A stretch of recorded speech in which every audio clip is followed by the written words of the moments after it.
Buzz à Prod TV. Aujourd'hui, je reçois une sportive de haut niveau, donc Caroline. Caroline, bonjour. Bonjour. Écoute, merci d'avoir accepté notre invitation sur Street Buzz. Avec plaisir. Et tu as une actualité quand même assez intéressante et on voulait plus approfondir ça avec toi. Et donc tout d'abord, Caroline, qui tu es? Je m'appelle Caroline Lafort, je viens de La Louvière, j'ai 25 ans. Je fais du volleyball depuis que j'ai 11 ans. Et là, je termine ma dernière année en droit à l'université de Louvain-la-Neuve. Ok, et on doit rappeler aussi que tu es volleyeuse professionnelle. Je suis semi-professionnelle puisque je suis toujours aux études, mais ça s'apparente à du professionnalisme ici en Belgique. Et donc, pas trop difficile de combiner donc, le sport et les études en même temps? C'est très difficile parce que j'ai choisi des études pas faciles. Donc là, combiner le sport de haut niveau et les études, j'ai pas vraiment énormément de vie privée. Je dois faire beaucoup de sacrifices, mais bon, voilà, je le fais avec plaisir. Le volley, c'est ma passion et je me suis vraiment bien trouvée dans mes études de droit, donc c'est sans regret. Et donc pour l'instant, tu arrives à cumuler le tout. D'ailleurs, étant en dernière année, donc cette année devrait se passer sans encombre. Oui, bien sûr. Normalement, cette année, j'ai fini. J'ai eu des moments plus difficiles que d'autres pendant mes 5 années à l'université, mais allez, je vais dire, ça s'est plutôt pas mal passé. Et sur ça, en termes sportifs, maintenant, comment est-ce que ça se passe par rapport au coach? Est-ce qu'il y a pas une certaine... ils ne disent pas, voilà, tes cours, on ne t'interdit pas, par exemple, de devoir faire trop pour tes études, pour les blocus, ou bien pour devoir prendre souvent de ne pas venir aux entraînements à cause de ça. Donc, est-ce que ça ne pose pas souvent problème? La période la plus difficile, c'est la période du blocus de janvier parce qu'on part généralement en Coupe d'Europe. Donc pour rater des examens, allez, c'est la période où nous on est en blocus, il y a les examens. Donc rater des entraînements, c'est difficile.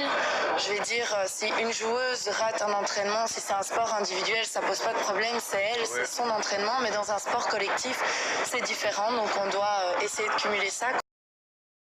Et les parents, qu'est-ce qu'ils en pensent?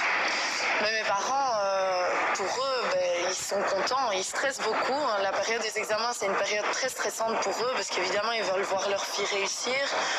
Mais ils sont contents parce qu'au final, je combine le sport et les études. Je veux dire, j'aimerais bien que mes enfants fassent ça, quoi, qu'ils se lancent dans le sport, les études, une passion. Et d'autant plus que pour toi, ça se passe très bien, étant donné que tu arrives quand même à la fin de ton cursus.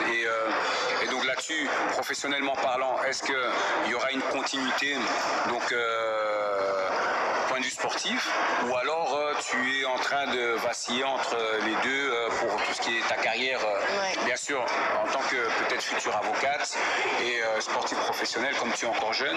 Donc est-ce que tu as encore, le choix ne s'est pas encore posé à toi pour prendre une décision?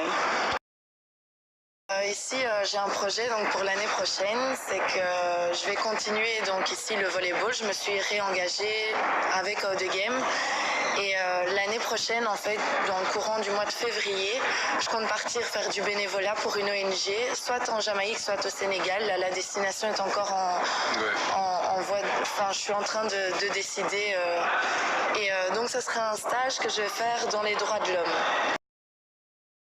C'est bien comme tu en parles parce qu'on sait que tu es quand même très prise par tout ce qui est bénévolat, tout ce qui est humanitaire, tu adores. Mais qu'est-ce qui a fait que tu as trouvé une passion pour ça? En fait, j'ai toujours eu ce besoin d'être utile pour la société. Et quand j'ai commencé le droit, c'était avec cet état d'esprit-là, donc faire quelque chose, me rendre utile pour les gens. J'ai jamais voulu faire les choses pour moi, pour gagner mon petit business, ça m'intéresse pas. Et quand j'ai commencé, en fait, je voulais travailler avec des jeunes en me disant, la société met souvent de côté les jeunes. Et pour moi, les jeunes, c'est l'avenir. Donc, j'ai voulu travailler avec eux. Et au fur et à mesure, j'ai eu des projets encore plus grands, dont dont travailler pour une ONG et dans les droits de l'homme, parce que je sais que dans certains pays, c'est très difficile, que ce soit et pour les femmes ou pour les enfants, les immigrés. Exactement. Il y a tout un tas de problèmes dans beaucoup de pays. Maintenant, je ne vais pas dire, chez nous, il y en a tout autant. Mais j'ai vraiment eu envie de faire ce stage après mes études, parce qu'au moins, je vais pouvoir découvrir une nouvelle culture, approfondir justement d'autres horizons. Et j'avais envie de ça, découvrir les gens, découvrir le monde et être utile en même temps. Et moi, j'avais encore une question. Je voulais savoir, papa, maman, quels sont leurs réalités professionnelles? Parce que souvent, tout découle de là aussi. Ouais. Donc, mes parents ne sont pas du tout dans le métier. Mon papa est délégué médical. Il a fait ses études d'éducation physique. Maintenant, il est délégué médical. Et ma maman est infirmière dans un centre psychiatrique. Donc, alors, je comprends mieux alors pourquoi ce sentiment d'avoir envie d'aider les autres. Parce que déjà, les parents, ils ont des activités qu'on que ils sont proches. Justement de l'aide aux personnes. Nous, on est heureux de t'avoir reçu sur Street Buzz à Pro TV, parce que bien aussi de souligner qu'il y a des personnes qui sont là pour aider, pour accompagner les gens et pour voir cette philosophie de futur, tout justement. Et là, c'est vraiment une chose qui est très bien.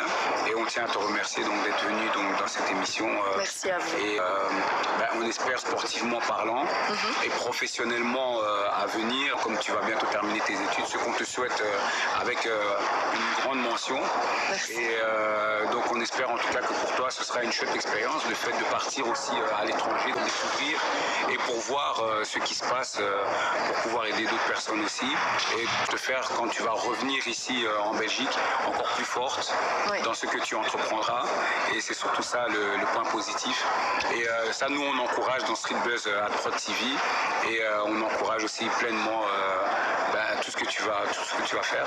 Merci beaucoup. Et voilà, si vous voulez suivre Caroline, sportivement en parlant, parce que c'est une sportive très douée, et donc elle joue à haut de gamme, et donc là je pense qu'il y a pas mal de matchs qui sont retransmis de temps en temps à la télévision, sur les chaînes en tout cas flamandes. On a souvent des retransmissions de résumés de matchs. Résumé de match, donc, en tout cas, un grand courage. Merci. Et merci encore. Merci à vous. Hard track in the building. Yeah. Ça me vénère de me cacher, étouffer mes sentiments passionnels quand on est deux, amitié devant les gens.